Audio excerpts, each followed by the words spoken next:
करते हैं question number 4। तो क्वेश्चन नंबर 4 है express 0.9 bar in the form of P/Q। Are you surprise by the your answer. तो आइए हम इसे करते हैं। ऐसे हमें इरेशनल फॉर्म में लाना है इस नंबर को, 0.9 बार को P/Q फॉर्म में लाना है। तो हम पहले की तरह ही इसे एक्स एज्यूम करते हैं। 0.9 बार मतलब 0.999। अब क्योंकि यहाँ पर एक डिजिट के ऊपर बार है, इसका मतलब हमें यहाँ पर 10 से बोथ साइड मल्टीप्लाई करना होगा। ये हमारी इक्वेशन 1 हो जाएगी। और after multiplying both side by 10, ये कुछ इस तरह से हमारी इक्वेशन आ जाएगी, सेकेंड इक्वेशन। अब हमें इन दोनों को सब्ट्रैक्ट करना होगा। सब्ट्रैक्ट करने के बाद हमारे पास आंसर आएगा 9 और x की वैल्यू आ जाएगी हमारे पास 9/9 यानी 1। तो 1 जो आएगा वो हमारा आंसर आएगा। तो अब देखिए यहाँ पे हमारे दूसरे क्वेश्चन इन्होंने पूछा are you surprise by your answer. तो यस, हम सरप्राइज हुए क्योंकि यहाँ पे x की वैल्यू 1 आ गई है और 1 आ गई है। ये किसकी रेशनल फॉर्म है? 0.9 बार की, यानी 0.9999 यानी 9 बार 9 नॉन टर्मिनेटिंग रिपीटिंग। तो इसके ये इक्वल टू 1 है। ये ऐसा कैसे हो सकता है? ऐसा इस वजह से हुआ है क्योंकि यहाँ पे बहुत माइनर डिफरेंस है। 0.0000001 का बहुत माइनर डिफरेंस है ये, इसलिए इसकी वैल्यू लगभग 1 ही आई है जो इसकी रेशनल फॉर्म है। अब क्वेश्चन 5 पर मूव करते हैं। क्वेश्चन नंबर 5 है what can be the maximum number of digits be in the repeating block of digits in the decimal expansion of 1/17।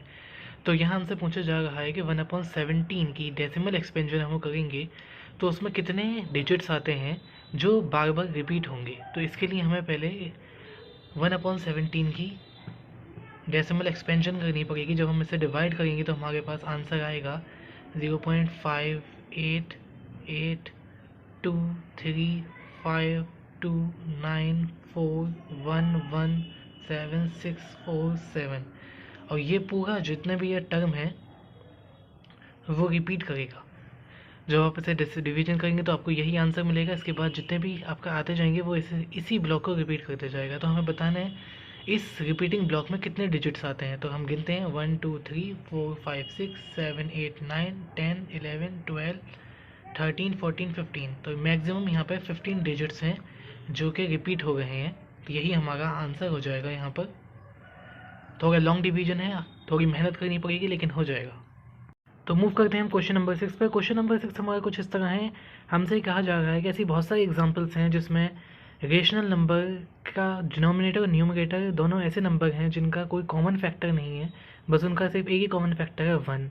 जैसे 13 17 5 2 3 2, इनका कॉमन फैक्टर सिर्फ 1 होता है और फिर बाकी कोई भी इनका कॉमन फैक्टर नहीं होता।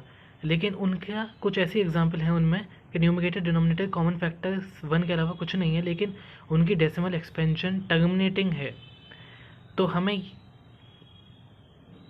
यहाँ से ये पूछा जा रहा है कि कोई ऐसी प्रॉपर्टी है डिनोमिनेटर की जो इस केस में सेटिस्फाई कर रही है। हमें ये गैस करना है। तो सबसे पहले हम कुछ एग्जांपल्स लेंगे P/Q की, जिसमें PQ का कोई कॉमन फैक्टर नहीं है 1 के अलावा। जैसे हम एग्जांपल ले लेते हैं 1/5 की, 1/2 की, 1/7 की, 1/4 की, 1/3 की। ऐसी कुछ एग्जांपल्स हमने ली हैं क्योंकि इसमें न्यूमरेटर और डिनोमिनेटर में कोई कॉमन फैक्टर नहीं है 1 के अलावा। ऐसी हमने एग्जांपल्स ली हैं। अब हमें एक एक करके हम इसका डेसिमल एक्सपेंशन निकालेंगे। तो 1/5 का निकालेंगे हम डेसिमल एक्सपेंशन, तो 0.2। 1/2 का निकालेंगे तो 0.5 आ रहा है। 1/7 का निकालेंगे तो आ जाएगा हमारा 0.3, सॉरी इसका आएगा 0.142857 बार। और 1/4 का आएगा हमारा 0.25। इसी तरह से 1/3 का हमारा आ जाएगा 0.3 बार।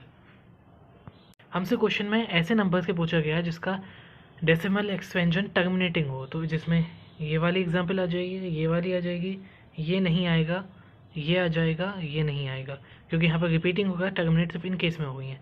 तो यहाँ पे एक रेगुलरिटी देखिए आप, टर्मिनेटिंग जिसमें होगी उनका डिनोमिनेटर यानी Q यहाँ पे 2 है, यहाँ पे 4 है, एंड यहाँ पर 5 है।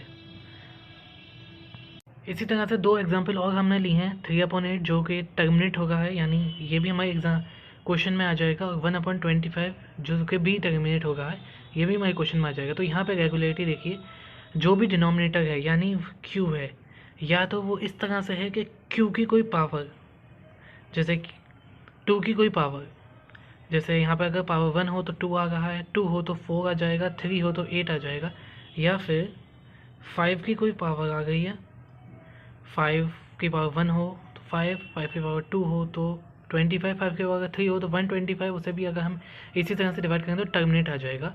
तो यही क्यू की वो प्रॉपर्टी है जो सेटिस्फाई कर रही है इस केस में। अगर हमारे न्यूमरेटर डिनोमिनेटर ऐसे होते हैं कि उनका कोई कॉमन फैक्टर नहीं होता 1 के अलावा, और अगर हमें उनकी टर्मिनेटिंग डेसिमल एक्सपेंशन चाहिए, ऐसे नंबर में बनाने हैं, तो क्यू या तो 2 की पावर में होगा या 5 की पावर में होगा।